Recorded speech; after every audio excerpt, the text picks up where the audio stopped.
Welcome back, viewers. We have a very exciting book for you. Nidhi, have you been reading this? You know, I have. I've taken just a little bit of a look, and I don't want to say much, but I have to say it's very intriguing because it talks about a love for a nation and yet this sort of sadness for what's happening to it. So, wow. But yeah, it's called The Island of a Thousand Mirrors, and we have none other than the author here with us today, Nayomi Munaweera. Did I say it right? Yes, you did. Nayomi Munaweera, welcome to Women Now, and tell us all about this book, what inspired you to write. Were you always a writer? Too many questions, right?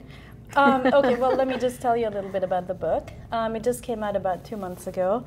It is about two families caught in the Sri Lankan Civil War, which, if you know anything about that conflict, went on from 83 all the way to 2009. Really long and brutal, horrible, horrible war.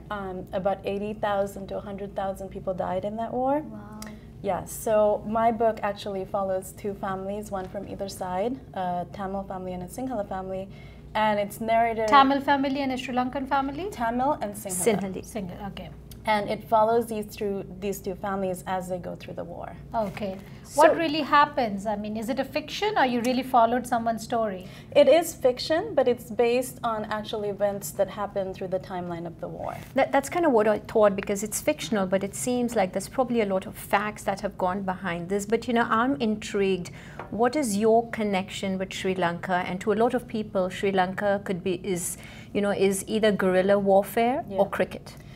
So can you talk a little bit more, because you don't hear much about Sri Lanka in the United States or in the news. So tell us the story behind the story. I mean, Sri Lanka is a gorgeous island nation that also went through this very long, brutal war, and it was also incredibly good at cricket. You know, we have these amazing cricket teams. Mutya Muralidharan, I've interviewed him. Absolutely. This is a name people know.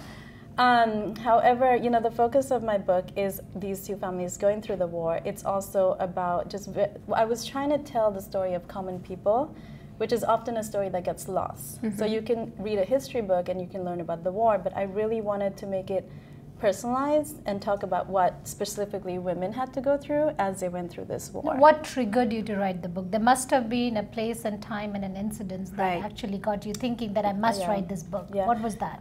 Well, there's a couple of different things. The writer, Toni Morrison, says if there's a book you want to read that hasn't been written and you want to read it, you should write it. So that was absolutely a sort of catalyst for me. I read a lot. I've been a literature major for years and teach English, and there was just nothing written about the war. There are Sri Lankan writers writing about Sri Lanka, but in terms of actually dealing with this conflict, it's a big sort of blank slate. There are a few books, but it hasn't started happening. Part of the reason being maybe it's too traumatic yet, and then we will start to get that literature as time goes on and people heal, but it hadn't happened.